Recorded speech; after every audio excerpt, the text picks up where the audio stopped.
সুপ্রিয় দর্শক, এবার চতুর্থবারের মতো বিয়ে করতে যাচ্ছেন ভারত বাংলা সিনেমার সবথেকে জনপ্রিয় অভিনেত্রী শ্রাবন্তী চ্যাটার্জি।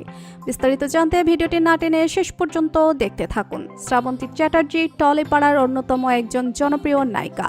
কারণে অকারণে নেট দুনিয়া কিংবা মিডিয়া চর্চার কেন্দ্রবিন্দুতে সবসময় থাকেন তিনি। তার ব্যক্তিগত জীবন সম্পর্কে জানার জন্য কৌতূহলের শেষ নেই অনেকের। তবে নিজের ব্যক্তিগত জীবনের রেশ কখনোই কাজের উপরে পড়তে দেননি তিনি। তবে বর্তমান সময়ে কাজের ফাঁকে সময় পেলে ঘুরতে বেরিয়েছেন এই অভিনেত্রী।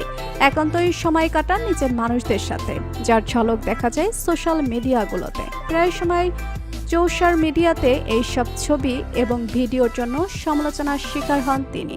সম্প্রতি একটি মিডিয়াতে সাক্ষাৎকার দিয়েছেন তিনি। সেই সাক্ষাৎকারে তার বর্তমান প্রেমিক অভিরূপ নাগ চৌধুরীকে নিজের বিশেষ বন্ধু হিসেবে পরিচয় দিয়েছেন তিনি। সোশ্যাল মিডিয়াতে তার ব্যক্তিগত জীবনের কারণে সম্পর্কে প্রায় সময় সমালোচনার শিকার হতে হয় তাকে। বর্তমানে তার তৃতীয় স্বামী রওশন সিং এর সাথে আইনিভাবে তারা এখনো বিচ্ছেদ হয়নি। তবে তাদের মধ্যে যে এখন আর কোনো সম্পর্ক নেই তা সোশ্যাল মিডিয়ার পোস্টগুলো দেখলেই বোঝা যায়। তবে আবারও কি নতুন করে জীবন শুরু করার সিদ্ধান্ত নিয়েছেন শ্রাবন্তী? অভিনেত্রীর মুখ থেকে বিশেষ বন্ধু কথাটি শোনার পর সোশ্যাল মিডিয়াতে সমালোচনার ঝড় শুরু হয়ে গিয়েছে। এমনকি তার এই স্পেশাল ফ্রেন্ড সবসময় তার পাশে থাকে বলে জানা গিয়েছে।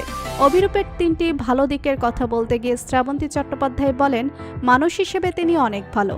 পরিবারের সবাইকে সবসময় ভালো রাখার চেষ্টা করেন তিনি, যেটা আমার সবথেকে বেশি ভালো লাগে। এছাড়া বন্ধু হিসেবে সে অনেক ভালো। আপার একটি খারাপ অভ্যাস হচ্ছে কাজ শেষ করার সময় খুবই অলসতা করে।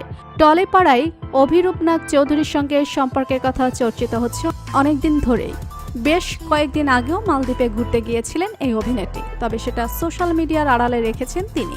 মিডিয়ার সামনে এখনই মুখ খুলতে নারাজ শ্রাবন্তী। তবে এক সাক্ষাৎকারে তিনি অভিরূপকে নিজের বিশেষ বন্ধু হিসেবে পরিচয় দিয়েছেন।